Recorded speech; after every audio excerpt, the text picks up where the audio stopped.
term consumer because people don't see themselves as consumers. I feel that there's a risk that it really dehumanises people's experience to reduce them to consumers. Yes. And what I can do is, as an advocate, is promote the interests of. I can be in a room on behalf of or as a representative of.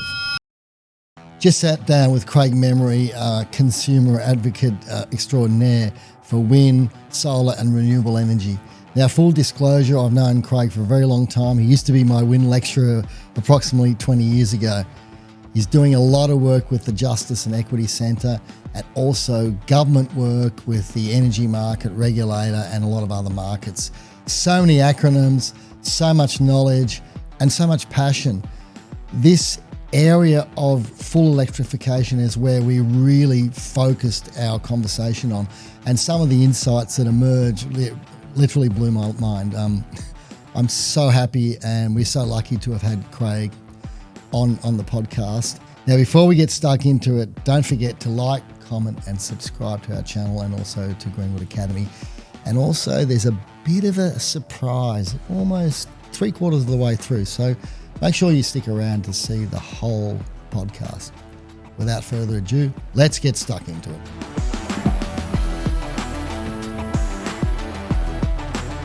Look, I'm here with Craig. Interesting, Craig and I have known each other for a long time because we studied together way back in the early 2000s at Swinburne. He actually was my lecturer for a while as well. I hadn't spoken to him for a very long time. Thanks for coming along. Thanks for having me. Looking forward to it. No, it should be a lot of fun.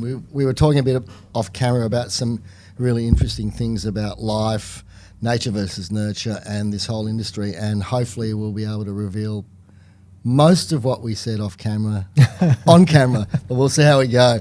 I suppose I always like to start off chronologically because that's probably the best way. Where did you grow up? Like what area did you grow up in and what state? Born and raised in the suburb of Rosanna, near Heidelberg, for those who know it. For those who don't, northeastern suburb of Melbourne. And that back then, I assume, was like, you know, you're not as old as me by a long way, but, you know, we're talking about a standard child of riding your bike and mucking around with your mates and that kind of stuff. Yeah. Oh, we wouldn't be that far off each other. I'll be 50 next month, so... Yeah, I'm a bit older, but right, yeah. all right, we don't. We're close. Yeah, I won't say much. Yeah. Standard childhood. I read a lot of books instead of riding a lot of bikes, though. I tore through books when I was a kid. Is that I'm going to get into it early. Nature versus nurture. Were any of your parents or relatives voracious readers? No, not at all. Wow, not at all. Well. I mean, the family I came from, you'd probably, and I guess this is relevant to my sort of journey into becoming an advocate. So, yeah. I mean, we've gone here early, but we can. I guess, you'd probably characterise a bit of the family side that I come from as experiencing a fair bit of disadvantage, economic, and other types as well. And so for me, that's a lived experience that informs my advocacy work as a consumer and community advocate today. Not something I talk about a lot, but it's important to me, and increasingly important as lived experience itself becomes a more prominent feature of advocacy and the stories and of influence in that space as well. And so, yeah, I didn't come from a long line of particularly academic people, although very smart people in their way. My mum is incredibly mathematically gifted. Wow. My father had some gifts as well, and I guess interestingly, one thing that he and I probably have in common is we've both ended up in an advocacy space as being one of the things that we've done. Are you fatal? I won't use the word fatalistic, but are you the kind of person that everything happens for a reason? And look, I'd have to. I had a funny story, a funny situation once, and I mean, there's probably a much longer version of this story. But 2018, I was run over by a truck. Not that funny. No. 12 broken vertebrae, pelvis crushed to bits, long list of injuries. And months later, I was getting driven by a taxi driver to one of my regular rehab sessions. And the taxi driver asked me, we were just talking about our stories. And I told him what had happened. I was riding a bike, truck driver did something, blah, blah, blah. And he said, hey, yeah, but why were you run over why were you run over? Why do you think you were run over? Ooh, this is a question from the taxi driver. Yeah, and I said, oh, well, because, in my case, I guess the truck driver wasn't paying attention. He was on the phone, bit of an idiot, did something stupid. And he said, yeah, but why were you run over? What was the reason that you were run over? Wow. And I said, well, I think because of a stupid truck driver doing something stupid. Like there was no mystery to it. And he went on to tell me about how he thinks that everything in life happens for a reason and so on and so forth. And I think for me that struck a couple of nerves. One was, well, look, dude, I'm kind of recovering from a really serious accident here. Like, you can see my crutches next to me. You're like, maybe this is not the most sensitive conversation. But the other one was, well, yeah, it did hit for me, this idea. I don't think that we have a predetermined course in life. I do think that I believe in, as a occasional bit of a Buddhist, I believe in impermanence. I believe in neuroplasticity. I believe that people can change and people can determine their directions. I also believe that shit happens that you just can't control. And so I think there's a bit from column A and a bit from column B. But couldn't you agree though? And I'll push my thought process on this. What you mentioned, neuroplasticity, that's the ability of the brain to adapt to new situations despite age, and that has been proven fairly recently, time and time again. But isn't those changes and the ability to make choices still part of this kind of thing? Well, whatever's going to happen is going to happen, and whatever has happened happens for a reason, and most of the time we don't know why that is. And this is the interplay, right, between the argument of is everything predetermined or can we determine the course of things, is that we've got no way of knowing. No, that's it. If the course that we determined that we were doing in the context of our own free will isn't what was going to happen anyway. Yes. So, it becomes are there a million parallel universes where we did different things, where I answered that question in a different way and a billion other things in the same instant happened differently across the world?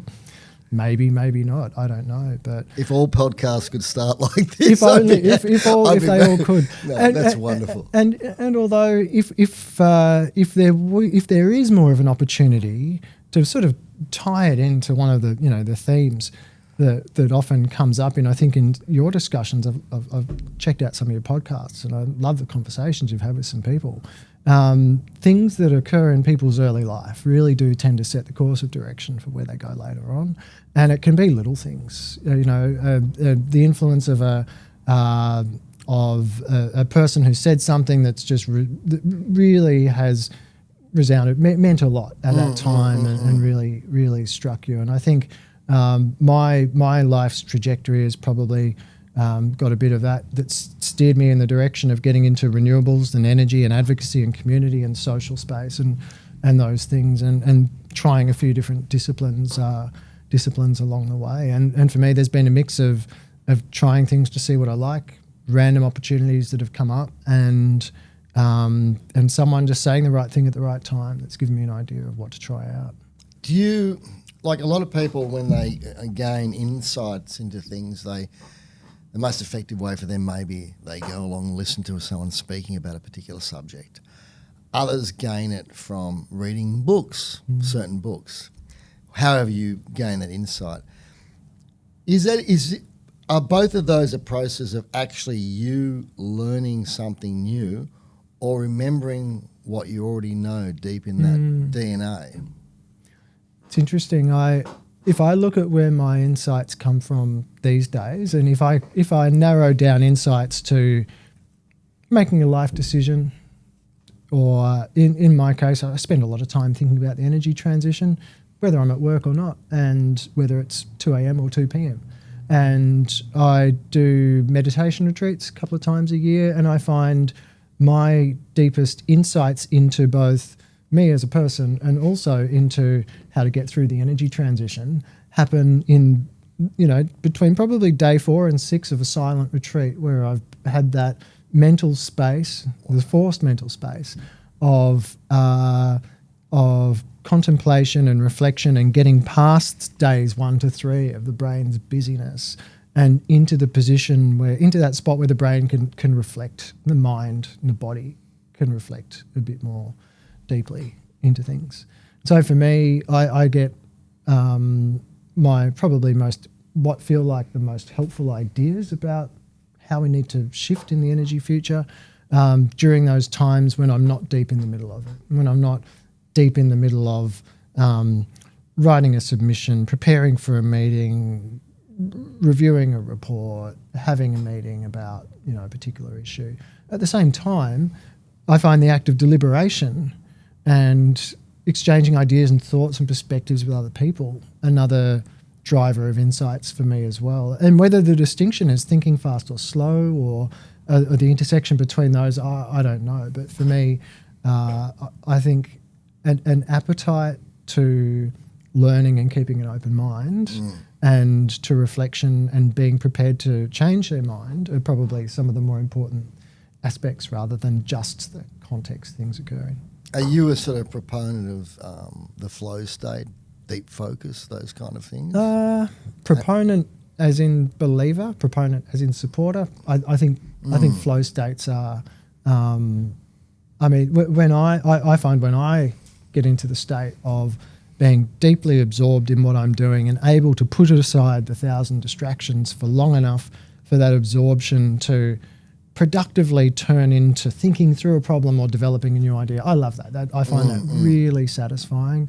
All too rare in the busy sort of life that we all tend to have, and particularly working across a few different roles and a few different types of role where that's not the privilege of that time is a rare thing. Maybe if I was better at time management, it would be less rare. But wow! And we are going to talk about all those acronyms. In other words, all those bodies. I'll start again. You don't edit this bit out because sometimes when you're stumbling, that's okay. Committees, groups. Thanks, Craig. Exactly. We'll talk about all those acronyms connected to all the committees and all the things you do now and have done later on. I wanted to jump to say maybe high school and the formative years. Year 9, year 10, or back then it was. Grade, well, Form 1, Form 2, so Form 3, Form 4, Form 5. For those old enough to understand what I'm saying, did you get a sense of what you want to do? Not at all. Yeah. Not in the slightest. Yeah. Some people do though, don't they? Yeah. They know from when they're 12 years old and Look, I've got friends, kids who have decided in their teens what they want to do, and some who have pursued that, and some that have gone in different directions. I think it's great. I also think it's a thing, the world I grew up in, that wasn't really a focus. Yeah. And a lot of people in my circle now I see really cultivating that sense of wanting to own and shape and think about their future direction in kids from a young age. And I think it's a healthy thing to do. It's at the same time I was in my well into my 20s before I stumbled upon the career direction I ended up taking in energy. Certainly when I was in high school, my experience was I wasn't career-minded at all. I was interested in my family, my friends. I was probably a bit more focused on making sure that the family home was doing okay than I was on education and so on. But I had a very strong intellectual curiosity. You were always reading, so reading a lot. Interestingly, that high school age was probably when I stopped reading as much. Oh, wow. I read voraciously through my primary school years, and I was quite I was really interested in learning and sort of by about the first, I think we had 3 terms back then, not 4. Yeah. By the end of the first term of grade 6, I'd gotten through all of our grade 6 reading materials and our maths materials and so on. And my teacher sort of saw that I had a bit of an interest in stuff and cultivated that. And so when I left, by the time I left primary school, I was doing year 8 and 9 maths and English stuff that my teacher had given me. But then went to high school, a good school, McLeod High, but it was a bit of a step backwards in terms of how stimulating it was. So I'd lost a fair bit of interest in school as a result of that. But I didn't lose an interest in hanging out with my friends and having fun. Yeah, no, and that's important. At the end of the day, we are a summation of the experiences we've had, both good and bad, I suppose. Now, after secondary school, what did you do after that? I didn't have the opportunity to go to uni straight off the bat, so I ended up doing a TAFE course in professional writing and editing. Because being a reader, I also... Right, there's your reading stuff. Yeah, I loved writing as well. So I thought maybe in the back of my mind I might end up doing something like journalism or some sort of writing. It was something I loved and did that as a course. But my work career-wise, I was working well before the time I'd finished high school. So, and I was doing labouring. So I was doing labouring. Well, while you were studying into high school as well? Yeah. Wow. I started in about year 11, I think. Wow. So what, on the weekends? Or? Mainly on the weekends, yeah. Because, I mean, when else can you do it? Exactly, yeah. So I worked Saturdays and Sundays through most of my VCE, which was, and I was doing labouring for a landscaper and commercial garden maintenance work. It's hard work. Pushing a lawnmower around the gardens of a shopping centre. Not a ride-on. No. Push mower. No, and it was Waverley Gardens Shopping Centre. Yeah, right. And one side of it was about a 45-degree angle grass embankment that ran down to a main road. Oh, no. And I don't know if you've ever tried to mow a 45-degree angle grass embankment that goes down to Main Road in the rain on a Sunday morning. I had really good core strength by the time I would finish. Should have just tied a rope and fed it down. Look, if I'd thought about that then, just letting a bit more of the rope out could have worked. Wow. Yeah. Well, so there's a work ethic there because, there is, isn't there? Because you're starting in year 11, year 12, and you're working hard on the weekends But you still have time to go out with your mates and stuff, I hope. Made time. When you're a teenager, you don't need that much sleep. So. True. Very true. And the work ethic thing's interesting. I think one of the best it's probably the only written reference I've got. People don't really do written references anymore. But I remember when I left that job after a few years, and most people who worked for that particular bloke I worked for didn't last very long. Right. And whether they were doing an apprenticeship or casual labour. He worked people pretty hard. Yeah, and I think it was about 4 years in that I ended up leaving. And in that time, I'd sort of gone from high school to working for him full time. That was the job I did out of school. And I remember he gave me this written reference, and I could see which bit was written by which bit his wife had helped him with, and which bit he'd written. And the bit that his wife had helped him with said, in the time that Craig's worked with us, he's shown initiative to do blah, blah, blah, blah, blah. And the bit that he'd written was, Craig is the hardest working bloke I've ever met. 40 degrees, rain, long days. I can't remember what else he said, full stop. And then ... never complained. Wow. So... That's the best reference ever. It was the best reference. And since then I've learnt to complain, and I think that's important. That's the thing when you're young, you're working for adults and you're not on the same footing, so you'll do certain things that you're looking at, you go, geez, I was taken advantage of there. Yeah. But that's all part of the process of growing up, and everything happens for a reason. Well, back to that again. Sorry, Craig, I couldn't resist. So, all right, so you've after the 4 years you finished, and what happened after that work-wise? Where did you go, or where did you go to study? I finished that. I mean, it was an awful thing that happened. My boss had a bad accident in his family, which is why that job ended up not going here. But it was probably a good thing for me to have that change forced on me, because I mentioned that the family I came from, we didn't do things like go to university. So having the nudges to try something different was helpful. And so I ended up then trying. I just did all sorts of random stuff that was just unskilled work. I did.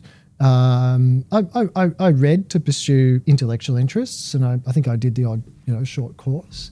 But I mainly did unskilled work, and whether it was cleaning or I even tried my hand at delivering pizzas. At some stage, I ended up, I did some casual work for an engineering company, which was counting cars. So we used to have clickers, side of roads. It was a good student job. You'd sometimes get a couple of hours in the morning, a couple of hours in peak hour in the evening of having to, count cars right down the numbers. I saw that this company had a pool of, 50 to 100 people that they were calling randomly, and they had 6 or 7 different traffic engineers who would all separately call these people and see if they were available for these jobs. And I thought, I always had a bit of a problem-solving mind from a young age. Right. And I thought, and also a problem-identifying mind. This is another thing. It's like, it's fine to be able to have an interest in solving problems, but I realised now that even then I had an interest in actually identifying where. Wow, I've never heard anyone say this before. And so I identified that they had a major inefficiency issue in their engineering company because they had 7 or 8 different people calling up the same pool of people to get either no, I'm not available, or yes, I'm available, but I'm already working for your other colleague, or occasionally, yes, I can do that job. So I spoke to the CEO of the company. I said, look, I think you could probably actually save a bit of money if you create a role of someone just to centrally coordinate all of this stuff. And if you give me, why don't you give me that job? And in the trade-off is you can pay me for the coordination time and I'll get first dibs on which shifts I do as well. So during the quiet times, I get a bit more work. And during the busy times, I can make everything happen. And in doing that, I then, over the course of probably, it might have been a year or two, a couple of years, set up this part of this engineering business, which was managing all of these traffic surveys. So I had, sometimes I had up to 50 people on a day working at once, and I was managing them across 6 or 7 locations at the most. Sometimes there would be far fewer than that. And one day then I turned up to work and got told by the CEO that he had just sold that thing that I'd built up as a going concern business to a friend of his, and now I was to go and work for the friend of his. Gee.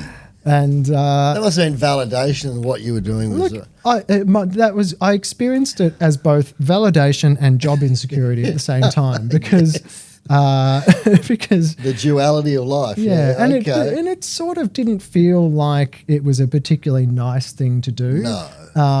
Without, by the way, yes. Without forward warning for a start. I mean, I guess I still had the opportunity to work there, and I think one of the things I also learned through that was that he didn't realise, and people didn't realise the nature of the work I actually did, because so much of it I just did behind the scenes. Right. And so I don't think the friend's business worked because he didn't know what he was doing. So I did go and work for his friend for a little while, and I just didn't like it, so I went and did something else. Can I ask how you did this? Like, was this some kind of elaborate spreadsheet, or were you using optimization kind of stuff? How did you work it all out? It's a good question. I think optimization, but I held a lot of it in my head, and it was I had. And I mean, I guess this is a thing about management and delegation and tasks and stuff, right? Like if you've got someone who knows what is done and what's being done, you've both got this fantastic efficiency opportunity in having someone focus on a thing where they can do it and systematize it and not have to document and cross-check and reference and check in with someone else on everything and double up. And at the same time, that brings in a huge amount of key person risk. And in small companies, and I've spent a bit of my time working in small companies as well as a couple of bigger organizations, you can see where that is both an efficiency opportunity that allows those companies to be competitive, but at the same time, a huge risk when someone just goes. It's that balancing, isn't it? Because also from the employee's perspective, they want to feel like ideally that they're indispensable. Yeah. When the reality is no one really is indispensable. Well, there might be the odd person. I've spoken about this a lot, not on the podcast. It's an interesting interesting in area, but I was very fascinated to hear your explanation of how you actually went about it, and it's sort of given me a bit more of an insight to how the old grey matter works. Wow. So that's you're still pretty young at this stage. You're not that I old. would have been about 22, I think, 23, thereabouts. Yeah. Did you have any? Oh no, sorry, it was 21, 22. So these engineers in the company, did they come up and you go, bloody good idea, Craig? That's a good idea. I think so. It was, I mean, at the end of the day, they're still engineers. They're traffic engineers. So, whether I don't know what to say. So, I mean, people who are great at following certain procedures and processes and making things happen, and the more creative ones come up with more creative ideas for how to do stuff. Yeah. Whether or not they were that tuned into the interpersonal level of things to recognise ideation, original. I don't know. I don't think there wasn't that recognition in there. I think it was just more, it happened and we did it. It was also the first time I ever had a job where I was expected to do a thing like wear a suit, and I didn't even own one at that stage. So I, learned a bit through that as well. Do you think to manage people that you need a fair degree of empathy to do it well? I think so. Yeah. I think so. I think you need empathy and you need emotional intelligence. And I think for me, the empathy was always... What's the difference between the two? Because I was under the impression that EQ, obviously different from IQ, but EQ is... empathy is part of EQ, isn't it? I'd say compassion is part of EQ. And empathy and compassion are close to each other, not necessarily the same. Right. And I think, because I consider myself pretty empathic, but I feel I've had to learn emotional intelligence through my, all through my life. The whole empathy and compassion thing, and the EQ. Yeah, thanks for pointing that out, because I had a bit of confusion about it. Now I'm a bit clearer. You've done a lot in your life, and I reckon it would be definitely multiple podcasts if we went through chronologically from here. I want to maybe jump to the nitty-gritty, to that point where you said, okay, renewable energy, wind. Where were you at that stage of your life? How old were you? What were you doing? And when you went, something, this sounds pretty interesting stuff. So we're going to jump from about 21, 22 to this next point. Jumping a whole 3 years, I think. Oh,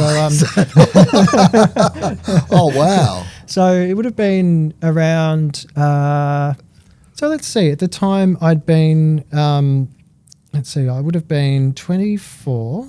I'd just been married for a year. And hang on a sec. Married at 24? I was, yeah. Wow, it's young. Got married young. Wow. And spent 20 years married. So then, wow.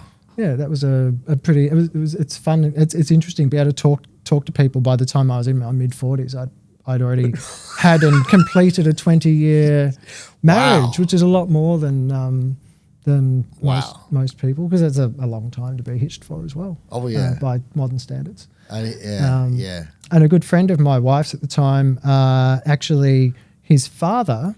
I was at a point where I was thinking, well, because at this stage I was now managing a different traffic engineering company. Yeah. And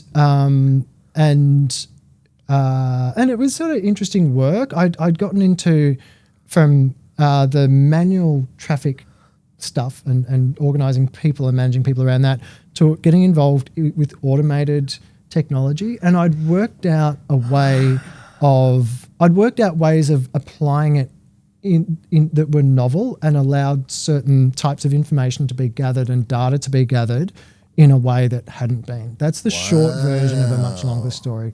And I was motivated by partly a love of nature, which meant that when I got a call from Parks Victoria saying, we'd like to know how many people are visiting these parks, but we've got no way of measuring that. We can't afford to put people there around the clock.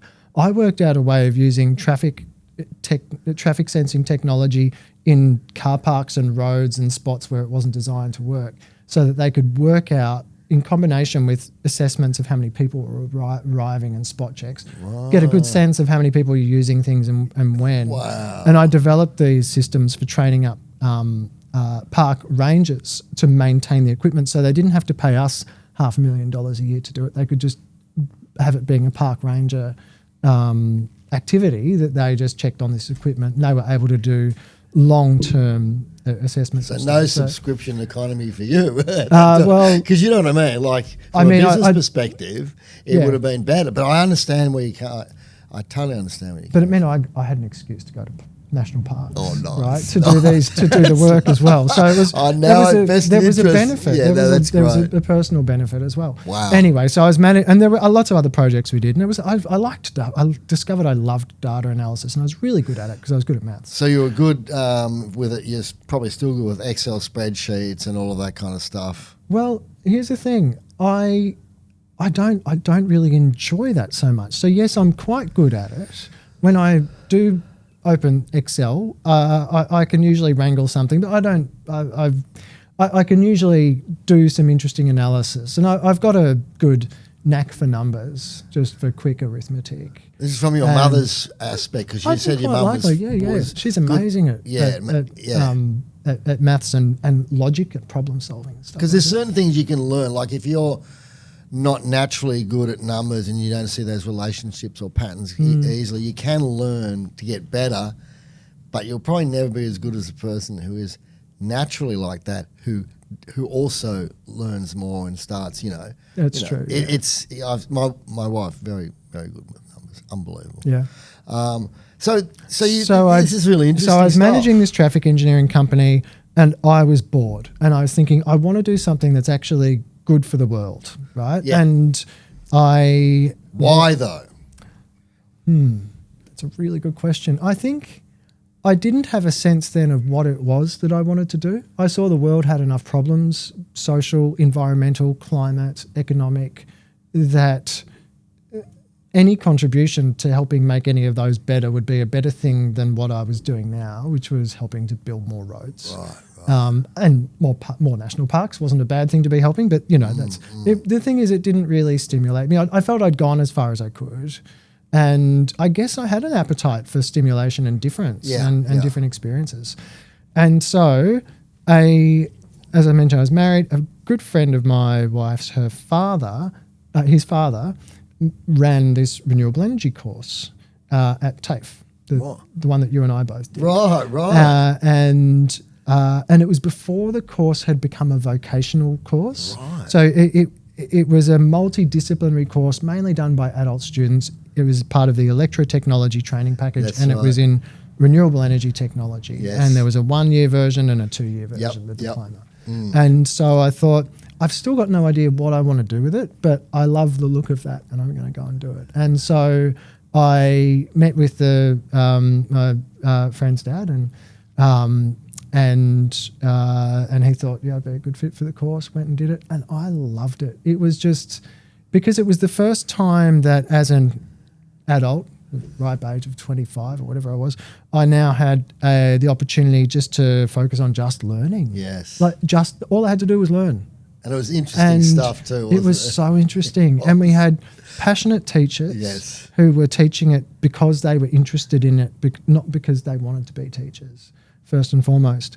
And because they really valued sharing that information. And we were so lucky to have that richness of experience that those people had. It was multidisciplinary. It wasn't, the idea of the course wasn't to come out of it as an engineer or a lawyer or a social worker or a doctor. It was just to learn all this stuff. And for me, it was great because I got to meet wonderful people. Some are still good friends today. And to learn all of these things and go through that without an end goal that was more specific than finding what I want to do with the rest of my life.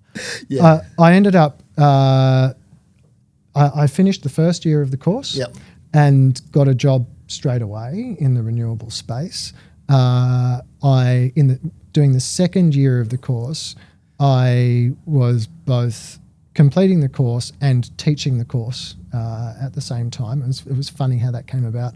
And in the third year, of that time, I was developing new subjects for the second year that had been put on the syllabus but not yet yet developed and not run before, and having to actually develop the material for those subjects as well, particularly in farm development. See, the subjects I remember that I did was in no particular order was the PV bit, the wind bit, micro hydro, solar hot water, environmental building design, energy efficient building design. And so I always get that wrong. Energy efficient building design. There was a DC motors component as well. Yeah, we had electronics. Yes. Hybrid energy systems, which is one of the subjects I ended up teaching. Yep. And there was an introduction to renewable energy subject as well. And there was also like an AutoCAD computer subject as well, which I failed because I didn't even know how to turn on a computer back then. But there was all these amazing people, and we were saying this off camera. One of the things that was really stressed, regardless of what particular subject we were doing at the time, was to tread lightly and reduce your consumption. Yeah. And that's something that's not really talked about much now at all. I know I'm jumping ahead before we get stuck into your amazing career and what you're involved in, but isn't that there's a big inherent difference from those conversations back then and what actually happens now? One of the biggest ongoing opportunities that I see is just sitting there waiting for us to take, was not just low-hanging fruit, but fruit that has been left to ripen, fall on the ground, rot, unpicked, is energy efficiency. And it's one of my biggest frustrations that opportunity hasn't really been seized. And I think, to fast forward to a bit that we'll rewind well back from, I'm sure, a big part of it is that no one makes a fortune out of energy efficiency.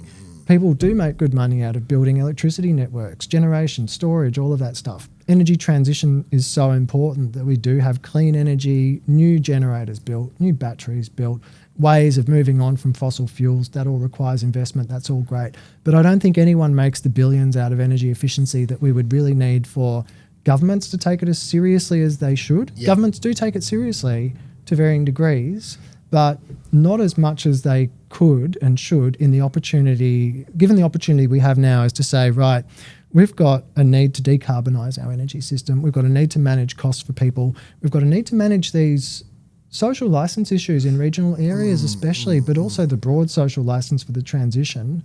We could do that so much more quickly if we were using no more energy than we needed to do exactly the same thing. Well, it might help if we started building better designed houses. I mean, the thing is, all passive solar designed houses, these concepts are as old as time immemorial. It is not rocket science to orientate your house in the correct way and use the correct ratio of thermal mass to insulation to build stuff, right?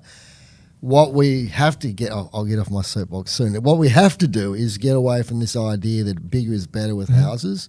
Yep. Funnily enough, families are shrinking, houses are getting bigger, backyards for gardens are getting smaller. Let's build beautiful, smaller houses that will absolutely drastically reduce ongoing expenditure. So even from a financial perspective, you've got more dollars in your pocket. All right, step off my soapbox. But I really want to explore this a little bit later on. And when we do come back to that, let's also think about, you're so right, 100% agree, a lot of untapped efficiency in houses. Households use about 1/4 of all the energy in the NEM, the National Energy Market. Yes. The other 3/4 used by business, including especially large businesses and industry, they have a lot of opportunities for energy efficiency as well that could really bring down the demand that is placed by that 3/4 of our systems. But in a lot of cases, businesses don't make investments in things that they don't see a benefit in their ledger. They don't see a benefit on their books within a couple of years. So a lot of energy efficiency improvements have got paybacks of 5 to 10 years. They make good sense to do, including from a business perspective, but not to businesses that are looking for a better return on capital. Okay, so it all comes down to that financial imperative, and you're dead right. And by the way, there was another subject I studied back then, environmental management systems, which talked exactly about this, how seeing treating a waste product as a resource. How do we reclaim heat? How do we redirect that energy there so it doesn't get wasted? So it's utilised over there. I mean, yeah, it's a personal issue for me with all of this. But I see... We should start a support group. You're on enough groups as it is. I'm probably not... I'm not on any, so maybe I should do something. I love having these kind of conversations. So you're at Swinburne. You've done your first year. You're doing second year, and you're teaching. I mean, this could never happen nowadays, could it? I mean, it probably... It was very much a feature of that moment in time, both in my life and in the world. Yeah. And it was those days where everyone in the renewable sector, we all knew each other. Yeah, it was very small. It was so small. And I actually ended up being one of the inspirations, very incidental inspiration in the course of that subject. I remember a bloke who's now a friend, Danny, who worked at what was then Pacific Hydro. And he worked in the wind monitoring space. Now, remember, I had all this experience in data monitoring and collection, automated data monitoring and collection. And then he came and spoke to us when I was doing that course as a student about wind monitoring. And I was like, oh, there's a potential role in this space for someone to do really detailed granular analysis that requires them to do stuff with equipment and whatnot. And he was also a bit hippie-ish with the long hair, and I was hippie-ish with long hair, and I thought, okay, so that could be a job for me. Yeah. So that actually put the seed of something I could do with that, and that ended up being a feature of the next year when the job I ended up going into was at McFarlane Generators. Understand you went and worked there as well. Weird. Our careers have been in sort of with a bit of a lagged lockstep there, And in that role, I mean, that was just fantastic role, fantastic job for, I guess, a small business that... they're not SME, small now. They're not small now. They're true. They're a fair bit bigger, but it's in the generation space, but also at a time when they were both growing, but small enough and at a point in time where they didn't have to have such strict standards for how they did everything. Yes. That it meant there was room for innovation and experimenting and I won't say cutting corners, but I'll say finding efficiencies. Yep. And doing some really interesting projects. So when I started there, I inherited what I then managed, which were a couple of super interesting projects. They were demand-side wind projects where we were taking refurbished Danish wind turbines, 150 kilowatt wind turbines, for example, and installing them behind the meter at sites. And so one of those, which was still one of my favourite projects that I've worked on to date, is the Elgo Estate 150 kilowatt wind turbine that was installed in the Strathbogie Ranges. Yeah, the winery. Which that there was an issue with one of the projects with the tower height. Mm-hmm. I inherited that issue. So did I. Yeah, I learned a lot how to deal with solicitors. Sinclair, Knight and Mertz is etched in my mind. And Gerald taught me a lot about how to, yes, no, disagree, I refer to this. Yep. Boy. I inherited the same issue and it must have been passed on to you. Me. Yeah, they lost in the end, that one. Yeah. And there was that, they had another turbine in Hastings. At a pub. Yeah, wow. Probably not the most sensibly sited one, I would say. When I did start there, of course, I'd done my wind turbine, I'd done my wind energy systems course, and I had a heart attack when I saw the site and and looked around at the buildings and the trees and thought, now I remember us being taught that you need this sort of level of clearance to be out of the turbulent flow in the laminar flow.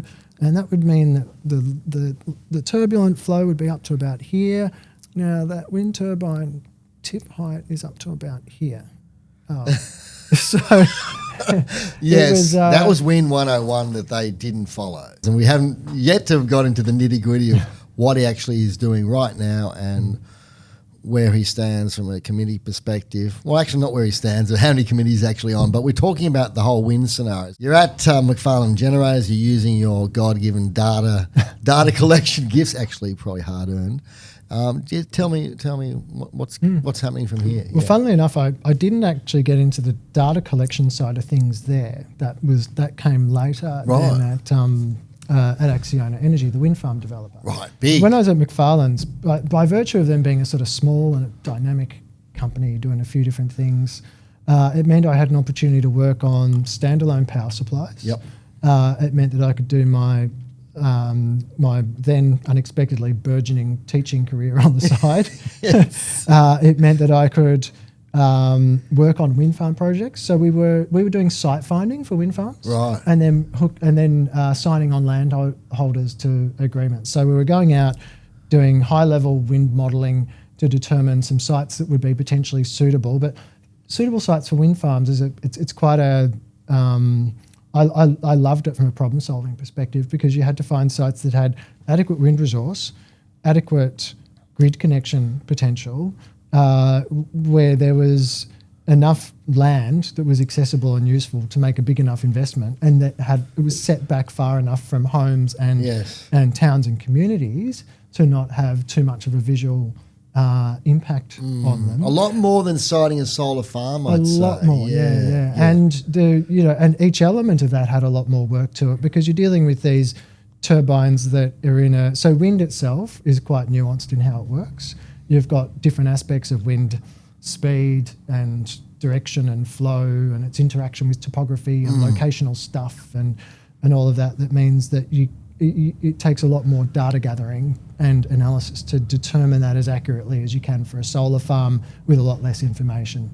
And it's less reliable from a prophetic approach like solar. You can, especially with the algorithms they've got now, you're pretty certain that this is going to produce this amount over the next 10 years, where wind is a bit more problematic, isn't it? I think so. Having said that, I do think that think about climate change. I mean, we could talk for ages about all sorts of things, but that's one of them. One of my real interests is on how misleading averages can be. And when we look at the impacts of 2 degrees of climate change means, and 2 degrees of global temperature increase, remember that's an average of a thing that is the mix of a whole lot of very diverse impacts that are more granular in nature across smaller areas. So I think when it comes to looking at the future for solar farms, for example, and for future outputs for solar, for wind, or any of those things, there are likely going to be projects where there is a big swing in one direction or another because there's a lot more cloud cover in a certain area, because of a material change in climates across a certain area in terms of topography and weather systems and so on. Probably one to come back to. But the point is that wind energy does have a lot of wind farms have a lot of considerations for developing them. So we were finding sites and having to make our best guesses on a lot of these aspects to do with wind resource, grid connection suitability, land suitability, accessibility for truck movements and so on. So we could then prospect those sites and basically contract developers to do more work on those. Right. So it was this initial assessment that says, yes, no. These yes ones we'll pass on to the developers for further assessment, more detailed assessment, because it seems like wind is it's a different kettle of fish. We can both agree that wind is definitely more complicated than solar. What attracted you to wind first before, say, solar? I think it was partly a point in time for where the industry was at, right, and partly that role, right? So we were also doing solar in that role. I was managing the team, the small team that was developing SAP systems, standalone power supplies, and at that stage, I remember. So now it was around 2003-ish, 4-ish, and at that stage, there was still more solar systems being installed every year on standalone power supplies than there were grid connected on rooftops. Yes. And I remember the year turning up to a briefing for the BCSE, Business Council for Sustainable Energy, now known as the Clean Energy Council, and a year where we got the briefing from them to say, this year, grid connect systems, rooftop systems, outnumbered SAP systems for solar installs. And I was blown away. I was like, this is such a great development, because they were now in the hundreds. Yep. Every year there were hundreds of new rooftop grid. And then we had Queen connections Vic being Market, installed. which I worked on. And well, that was a groundbreaking project. there, 1,300 panels, laminates, heavy as all heck, spider clams. I was a monkey on a roof, I remember, with Robert Murphy, Spud Murphy back then. And and they were $10 a watt back then too. And so, 100 and a big panel was 120 watts. Yeah, are these, what were these? I know they were heavy because they were double glass without a frame, laminates. Okay. And they could break. We broke 3. Yeah, right. But they were still hail-proof, just not idiot-proof. Is that it? yes, good point. No, it's yes. I suppose, as you said, it was like the win was because of what was happening at that time. So you're at Acciona. You're still at Acciona now. Oh no, I haven't got to Acciona. Oh, you haven't got to Acciona. So still at McFarlane's. Still at McFarlane's. Right. Yeah. Okay. And that was where I started doing actual work on standalone power supplies as well, and I was teaching then as well. Yeah. So by the time I left McFarlane's, I think I was teaching wind energy development, the small stuff, and this was at Swinburne and at NMIT, now known as Melbourne Polytechnic. Wind farm development, sustainability, hybrid energy systems, which is standalone power supplies, and I think one other subject as well. And that was another thing that happened around that time. I got to ask, Craig, how did you actually get into teaching like that? Is there one particular story? And well, I had. So it wasn't something I'd looked for. In fact, I had a fear of public speaking. I was not. I put me in front of a group of people, I'd just be mortified and embarrassed. Right? A lot of people do it. It's a natural thing. But for me, it was particularly not something I was interested in doing. I'd signed up to do this particular subject as a student, and because the teacher, it was in wind energy, and I was already working in the wind energy space at this stage, but I really liked the teacher who was teaching it. Then I got a call from the course coordinator 3 weeks before it was meant to start, and they said, oh look, the teacher who was going to teach it isn't actually going to be available, so we're going to have to cancel. And I just thought, that is so shit. They're going to have to cancel this subject that people have been looking forward to doing. And so I heard the words come out of my mouth. I said, well, do you want me to teach it then? And they said, well, that'd be great. We were going to ask you if you would. Oh, wow. And so with 3 weeks to go, no material, no planning, no teaching experience, none of that, no desire, no planning to teach, I agreed to stand up the front of a classroom full of people, including some of my peers, and spend 60 hours over the course of the term telling them how to build wind farms and develop wind projects. Wow. And that then, and I mean, it's a funny one. I loved actually sharing knowledge and speaking to people and hearing their perspectives on it. So I ended up teaching other subjects as well.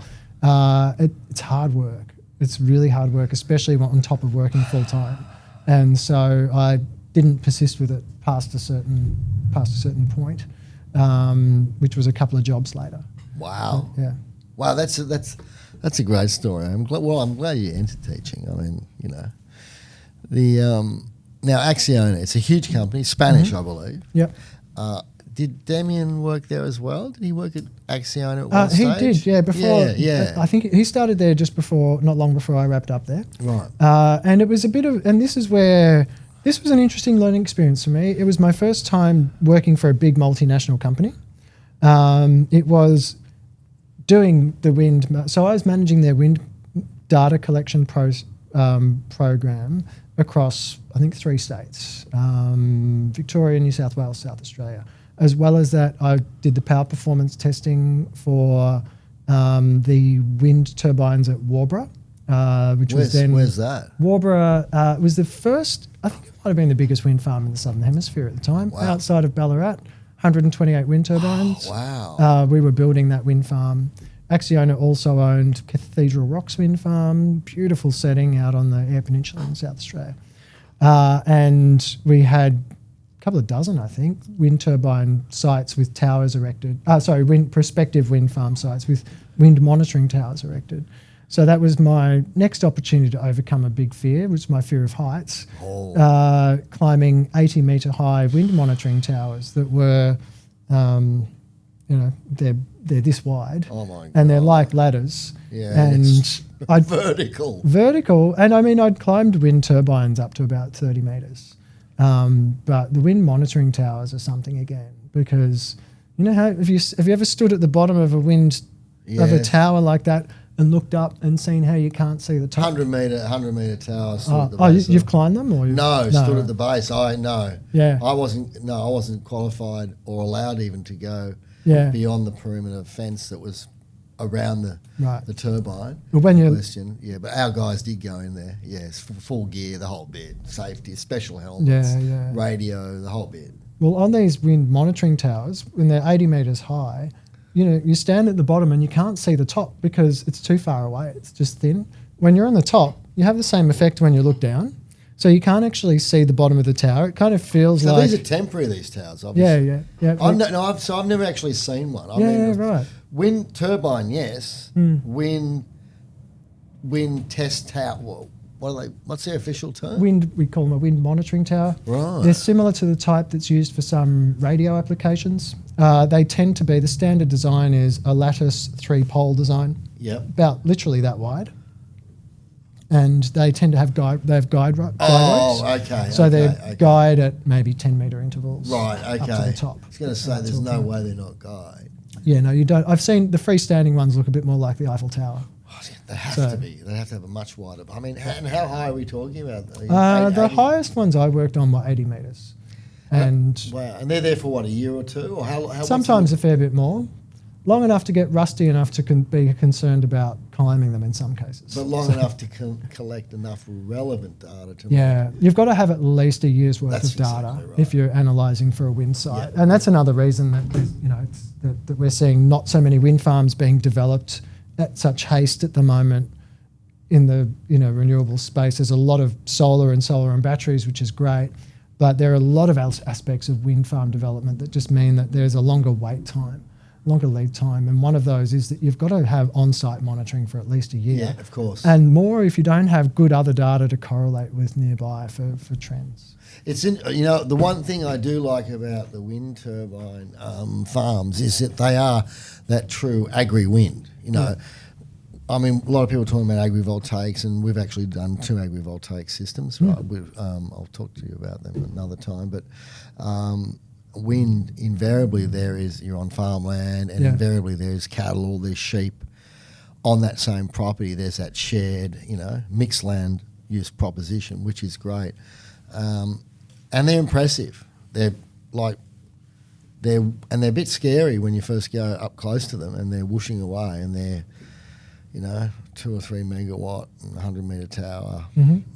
They're big. Yep. They're really big. They're big, and you really get a sense of, if you've got a bit of an engineering mind, you get a sense of how long the bits are that hang off single points and how much force there is exerted on those. On that note, I digress. There's a surfboard manufacturer in New South Wales who has been making surfboards out of recycled wind turbine absolutely blades. Yeah. He was, I don't know if he's making the whole board, but I know he was making the fins on his surfboard from the actual blades of the wind turbines, which is wonderful. Like, because you go and you look at that stuff and you go, you don't really want to recycle. It's the R's. You want to reuse before you recycle. Yeah. And there is a lot of waste. Well, there's a lot of waste in our industry, full stop, isn't there? Yeah.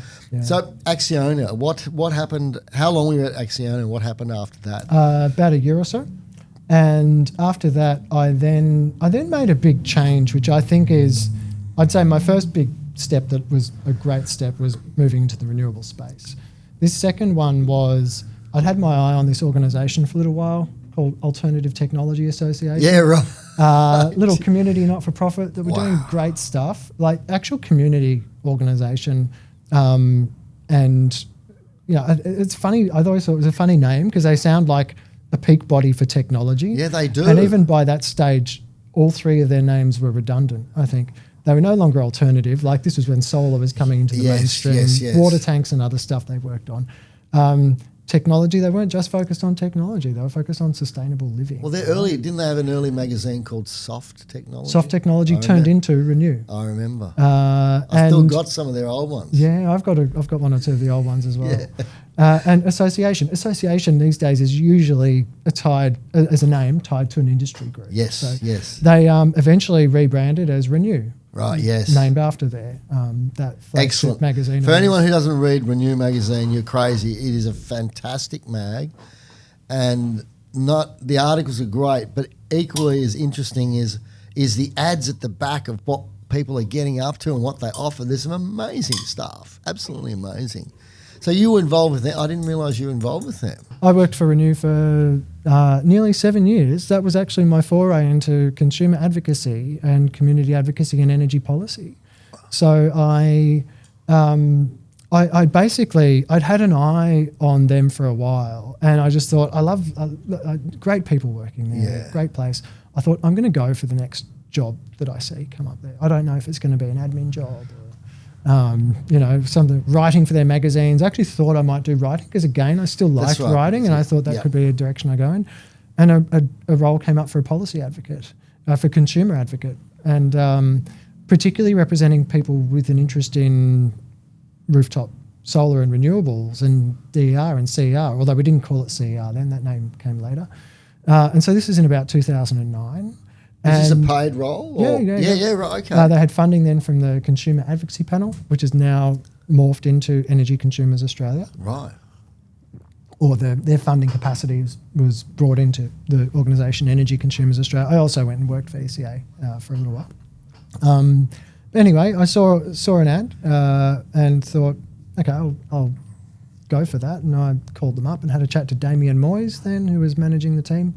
And I think we developed a good rapport from early on. He's still a good mate, and really good. Went into that role there, and it was just fantastic because now I'd found something I could really use my problem-solving approach to life and problem identifying outside of just crunching numbers. Yeah, right. And it was great. It was a real baptism of fire because I had a sort of engineering brain, and I'd had experience on project management by this stage, and troubleshooting projects and all of that stuff. And a big part of my role there was advisory and project management as well as the advocacy side.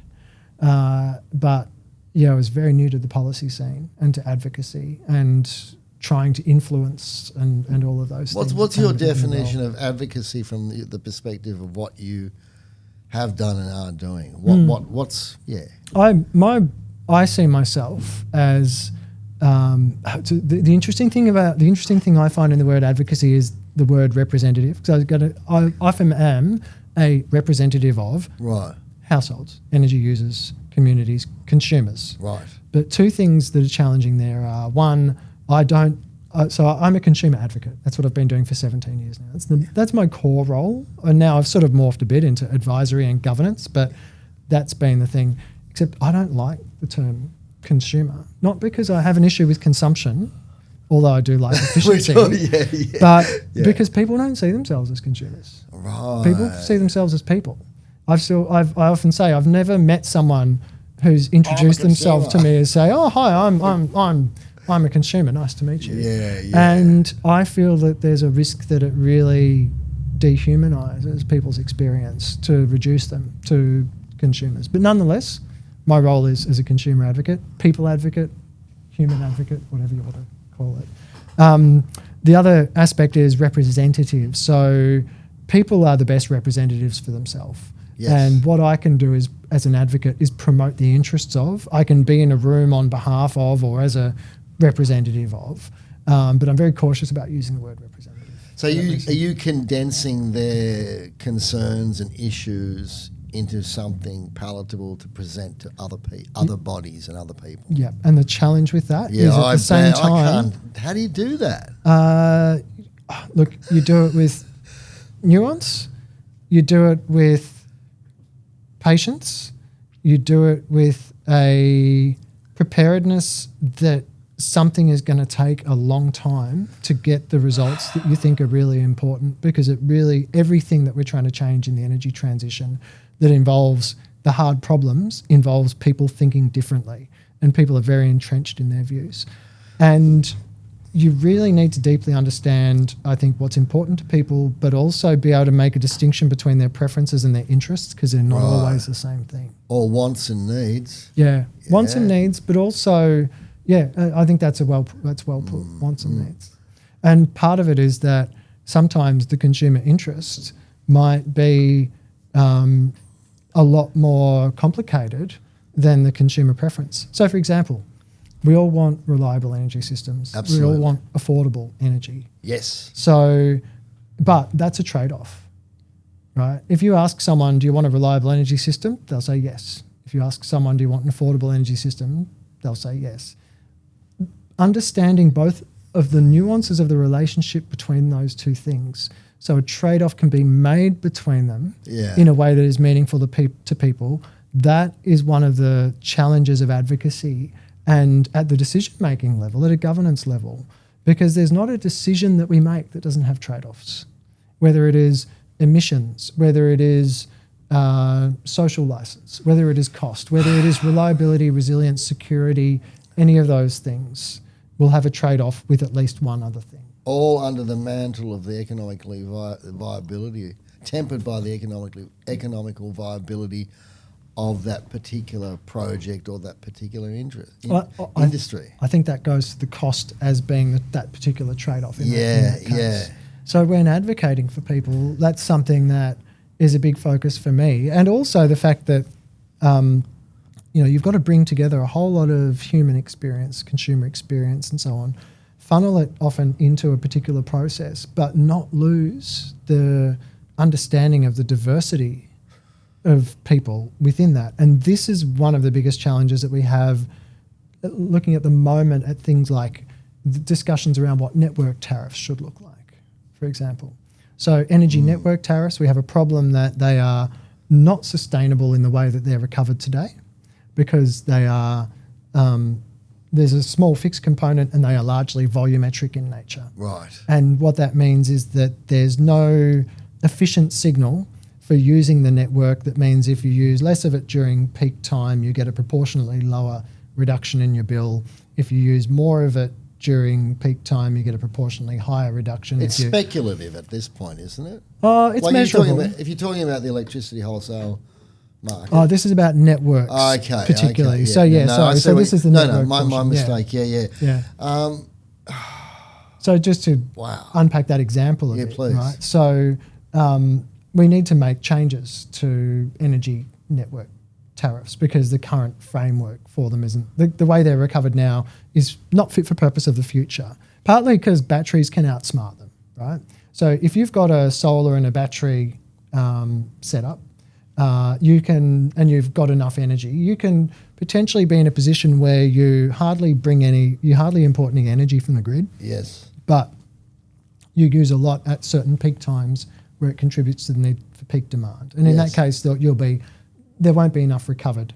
Similarly, historically, it was when we had a lot of people installing air conditioners. Yes. And people with air conditioners were placing more peak demand, but not using a lot more average demand. And so therefore, they had we had that experience of under recovery and inefficiency there.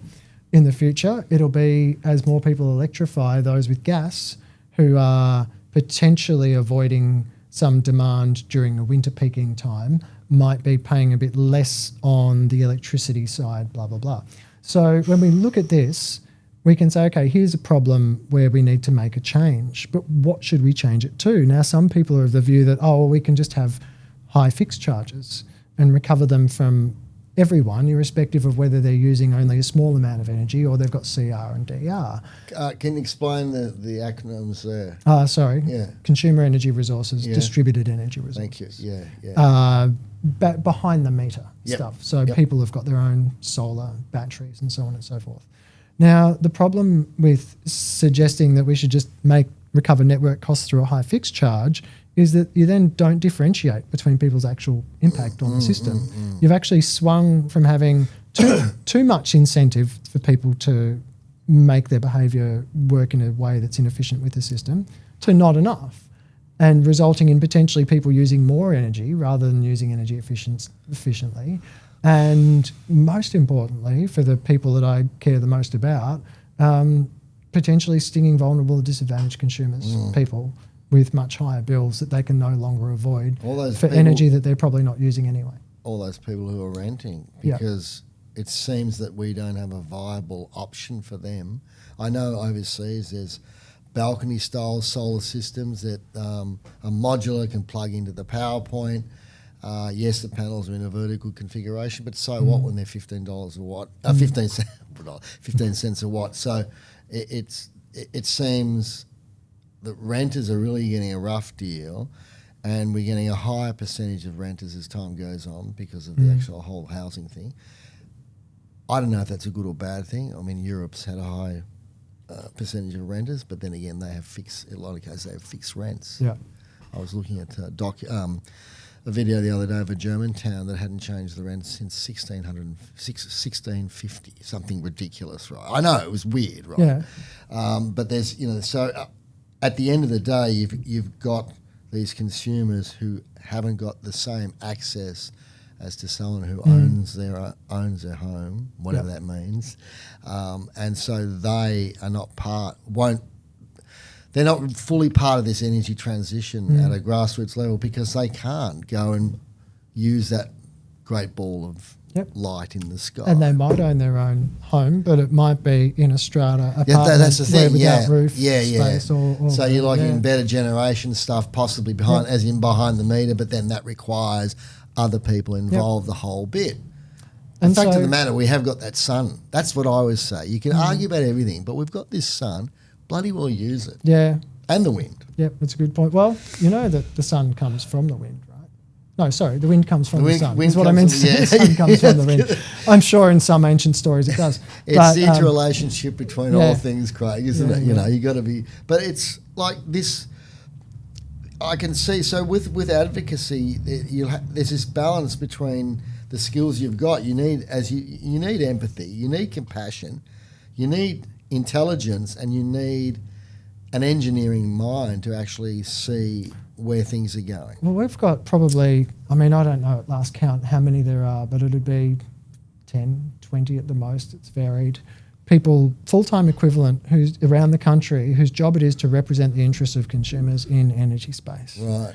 Now, few of those are on my team. Few of those are at Energy Consumers Australia. Between our two organisations, we represent the bulk of consumer advocates in electricity, energy that are around today. There are also great organisations like Solar Citizens and Rewiring who are representing people with respect to certain types of stuff that is really important as well. Now, we in the policy space, lobbying space, advocacy and representative, we are often up against industry on the other side and industry interests. Now, for every dollar that we've got for advocacy budget for people, they've probably got between 100 and 1,000. And so one of the challenges is we really do need to have that multidisciplinary approach. We need to be a bit of as a consumer advocate, we need to be a bit of a lawyer and a bit of a social worker and a bit of an economist and a bit of an engineer and a bit of all of those things. And so I found when I started in advocacy, what I found was that we had, in energy advocacy, we had a really strong energy consumer advocacy voice. It was very much coming from the very important representation of the interests of vulnerable and disadvantaged consumers in particular. And a relatively new thing was the role of climate and people with an interest in solar and so on in that. And what I found was that there was a bit of a disconnect because there was a lack of understanding that things like energy efficiency could actually solve both problems, could work to the benefit of people who are vulnerable and disadvantaged by making their bills lower, as well as being an important part of sustainability and meeting environmental and climate goals. So one of my earlier focuses in advocacy was on bridging that gap so that we had a more unified view between the advocates more broadly coming from a social welfare background and those coming from a a climate interest background. I very much think we're there now, and we've been there for a long time, with most of us singing from the same hymn sheet about a lot of issues.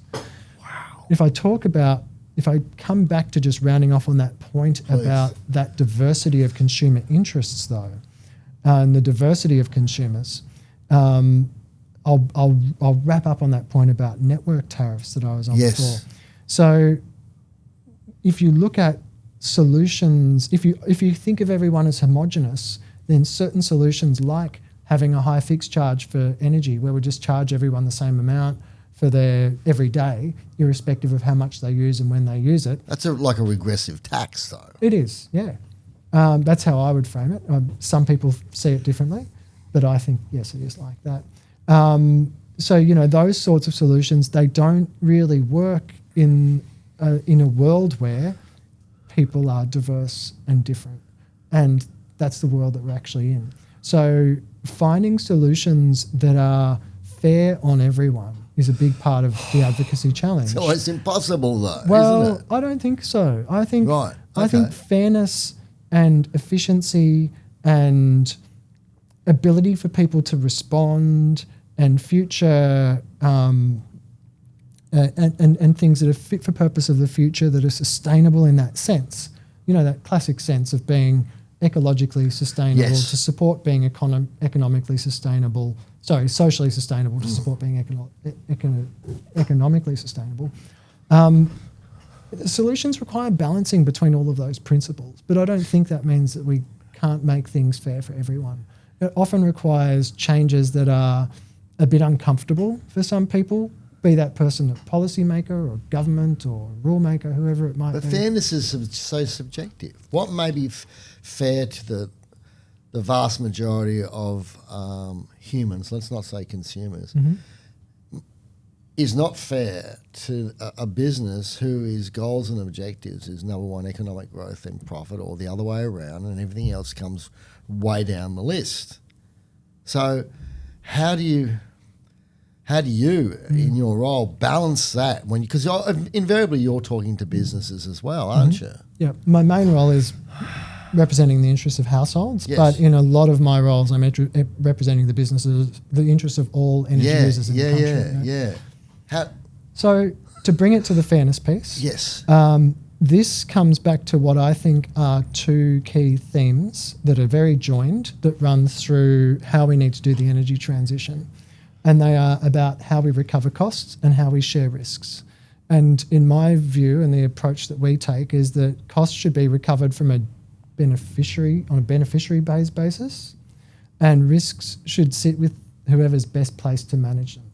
And I think a lot of the problems that we face now come from those two principles not being effectively implemented. Well, who are the beneficiaries? Beneficiary is we need to think about it in a very context-specific element. Right.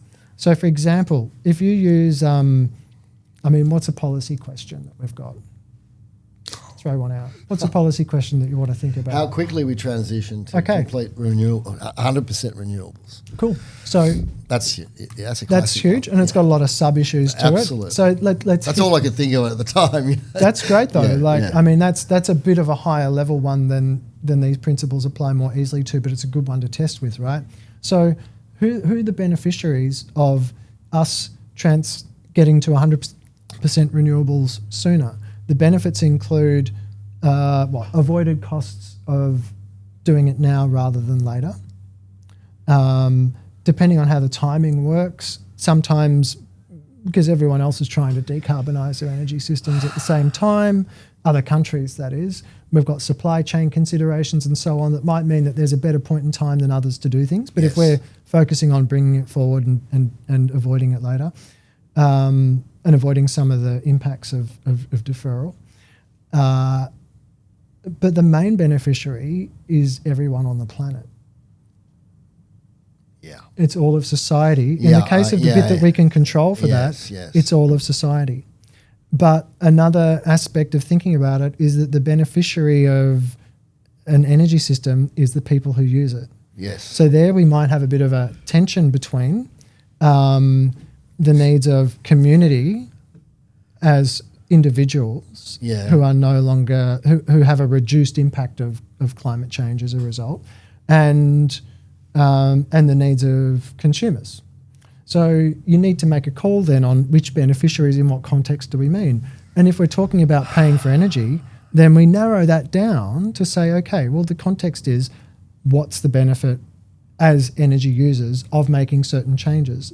And then if we say, and this is why I guess a policy question that's a bit more granular than how fast should we do the transition is probably easier. But you can look at that then and say this becomes potentially an intergenerational issue between energy users now and energy users later. And so beneficiaries you can look at on that timescale perspective. You can also look at the beneficiaries as who are the investors making money out of stuff. And a good way of thinking about, or a good test bed I think for this problem, is when we look at the transition away from gas and the future of gas networks and how we manage the risks of what I see as a pretty inevitable in non-viability of those networks within just a few years. So, but at the same time, you've got this climate, this economic climate, where we've got big business doing what they do, with all the calls for increased productivity, what have you. We've got the consumer section of the economy, and then suddenly we've got something which sort of falls in the business sector, but I'm talking these data centres, which is split. We've got 255, I think, currently in Australia. Most of them are in areas no one seems to know. People who are working under NDAs, the whole bit, they currently consume them within, I think it's between 5 and 10% of the total electricity consumption in Australia. I think it might be at the lower end of that now, but it's set to get bigger. Yeah, so you've got that particular segment rearing. I'll take my Greenwood hat off for a second. Rearing its ugly head. You know the consumer's going to come out second best. It's interesting when you look at the data center situation. So I really would love to hear about this because it's so now, you know. So I have a few views on this, which are some might be. There are lots of different views that a whole lot of people have, and they do. I want to hear your view, though. So, firstly, I find it really interesting that we're looking at these data centers as if it's a completely new problem, having these big new loads connecting to the network and the system. It's not. True. We've got a long history of connecting and socialising the cost of connecting large energy users to the energy system, particularly when you look at a good example. I'm not singling them out for anything other than an example in this case. Yes. We've had a lot of upgrades to sub-transmission and transmission networks. So sub-transmission is the parts of distribution networks that are high voltage. They behave a bit similar to transmission in that they carry energy from one load point to another. Yes. And transmission, we've had a lot of upgrades and augmentation to those driven by industrial development, including mining expansions. Correct. Now, when that happens, usually the energy user pays for the shallow portion of the network, which is the bit that's new and just added for their use. Right. But upgrades in the deeper system that are required maybe only for 2 or 3 energy users so that they can connect, or in some cases only one energy user, they are not socialised. So the starting point we have for the model under which data centres are connecting is one where they don't contribute to these deeper costs. Part of the challenge with data centres is energy is not their biggest concern. The cost of energy is not their biggest concern.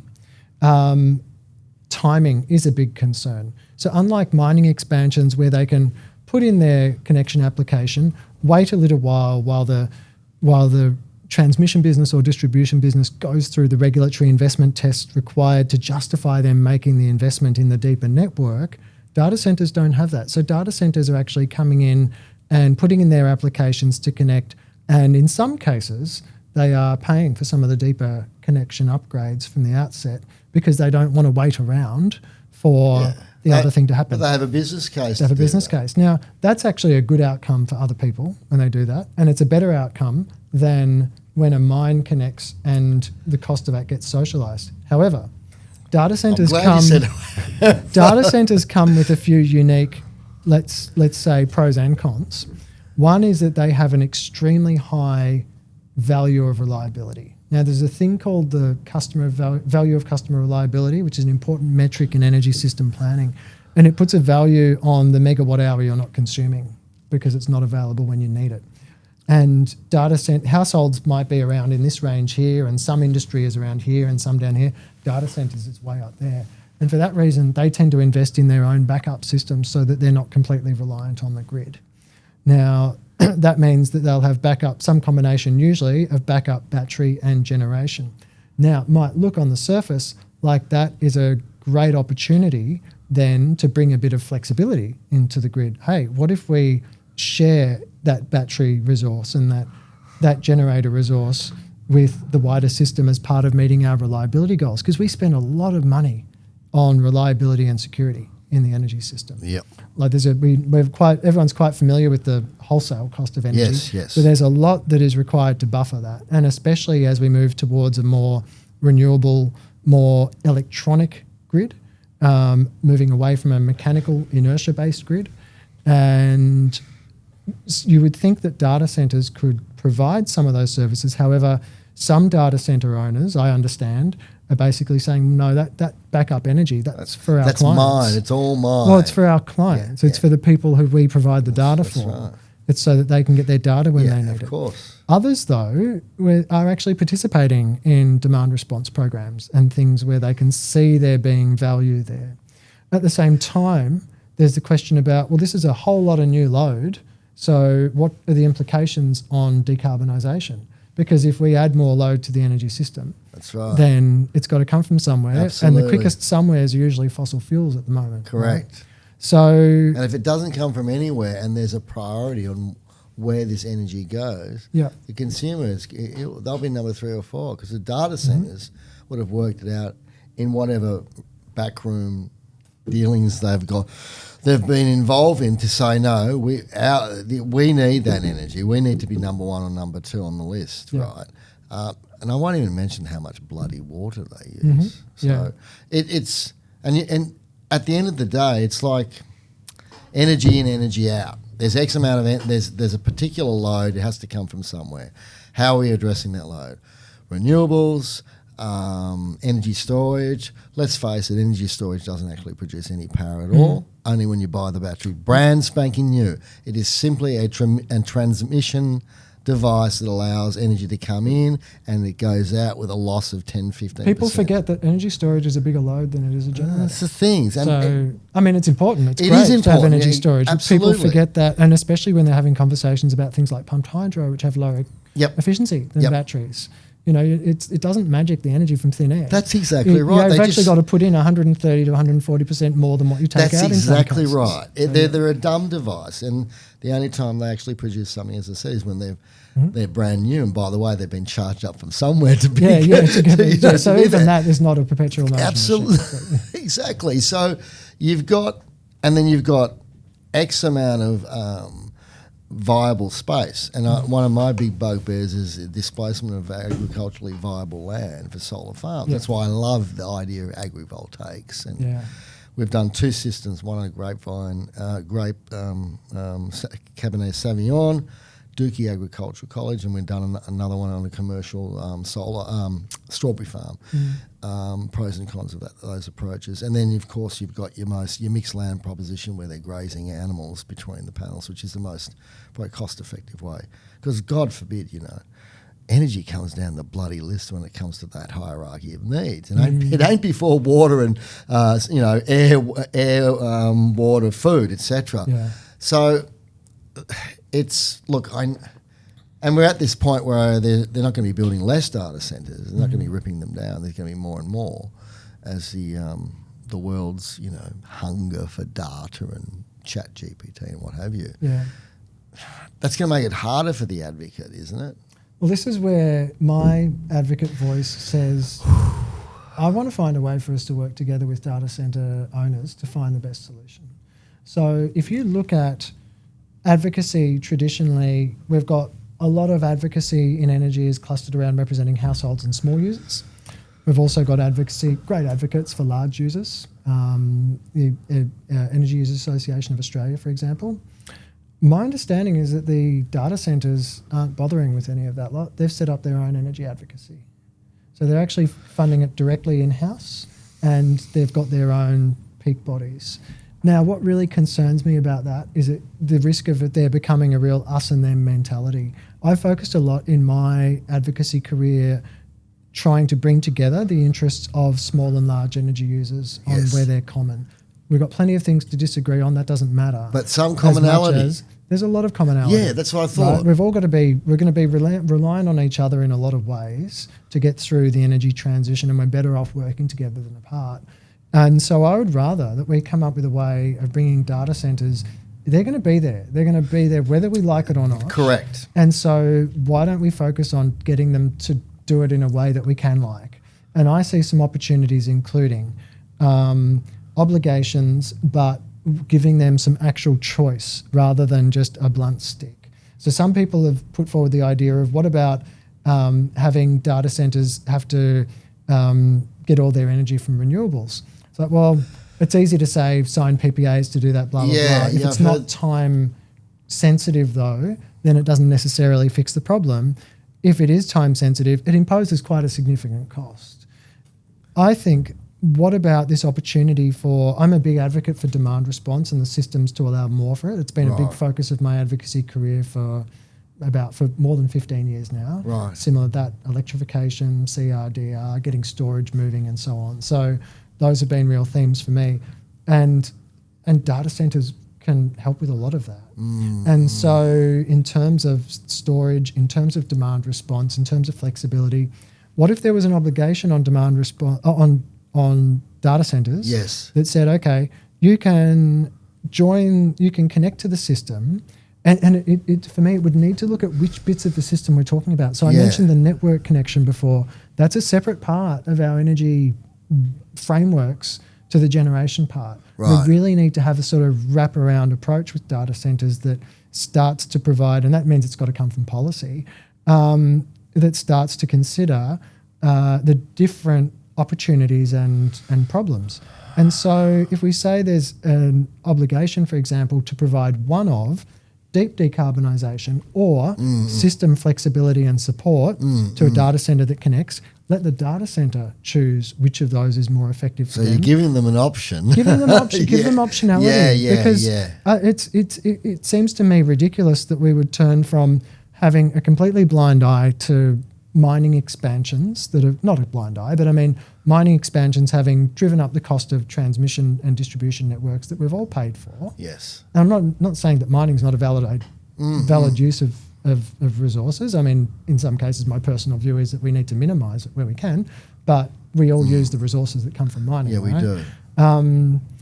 But it does seem counterintuitive to me that we will have had no obligations to all these other large users and then suddenly obligate the hell out of data centres alone, when we can instead, I think, go a lot further by seeking to co-optimise with them. And I think for me, co-optimisation is the key word for everything in the energy system. But historically, the problem is I don't know about other governments, I assume all governments, it's a case of being reactive as opposed to being proactive. Mm-hmm. You've got which doesn't work in a transition. It doesn't work at all. And the other problem is that you've got this political process which is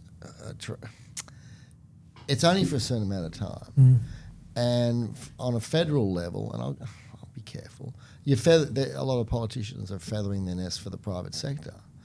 So whilst they're in power for their however amount of time, maybe they get 2 terms, they are doing what they consider right for the economy and for this transition, the full electrification, renewable energy in Australia. But at the same time, they're going, I'm going to have another life after that.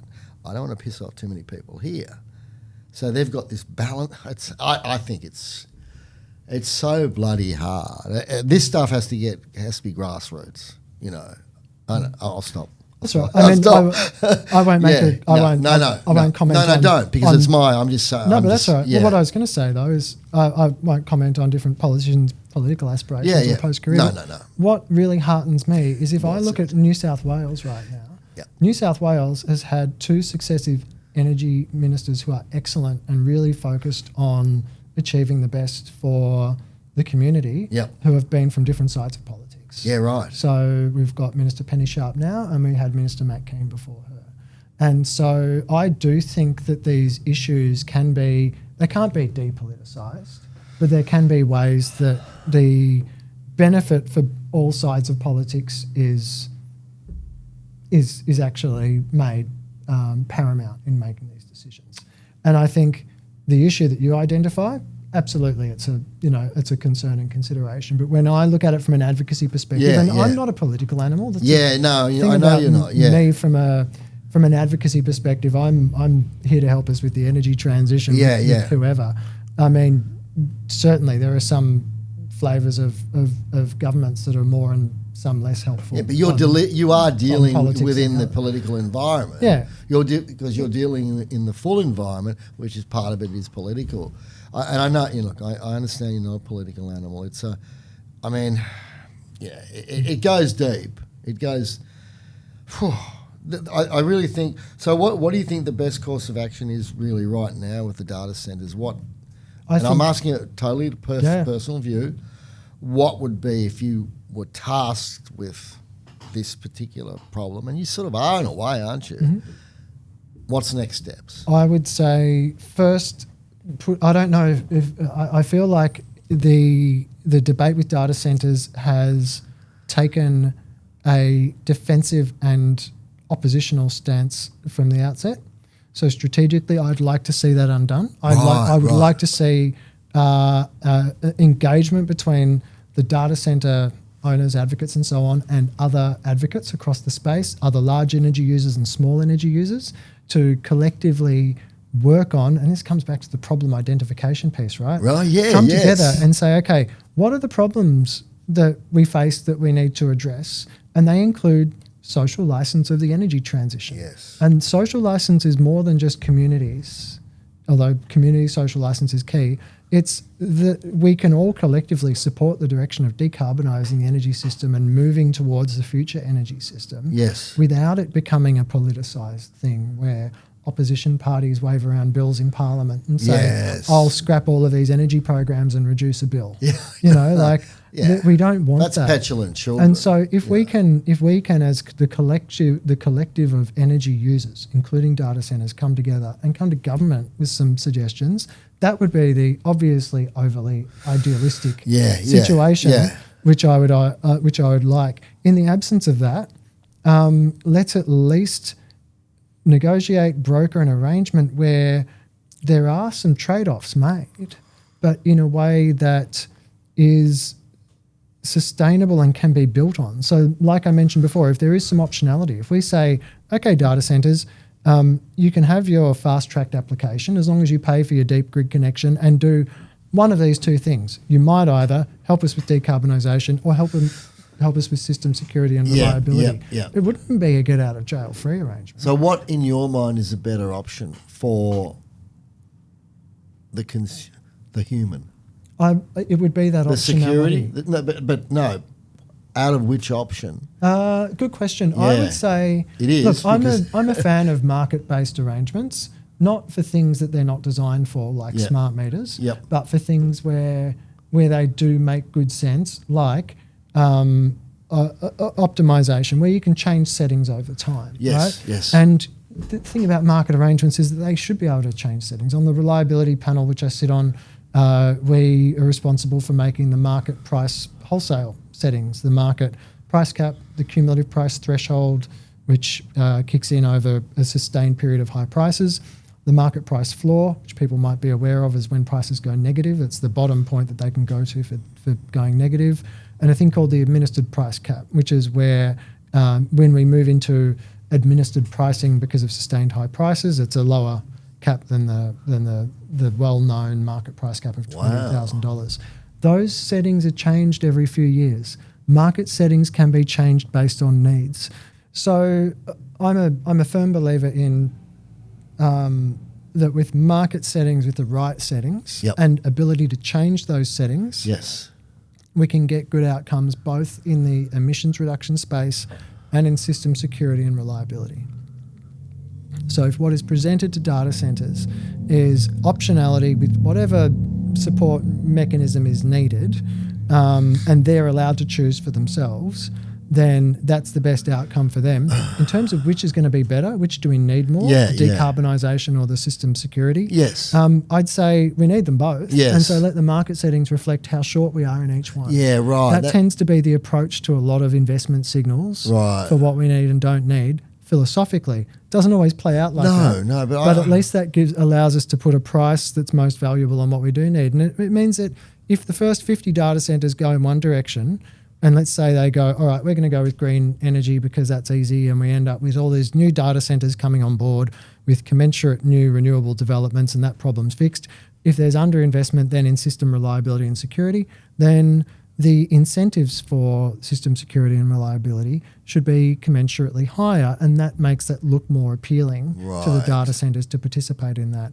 And also, it's not to say that the data centers who have already connected won't then be using these great flexible resources that they have of batteries and backup generators that are there for the purposes of backing up their operations.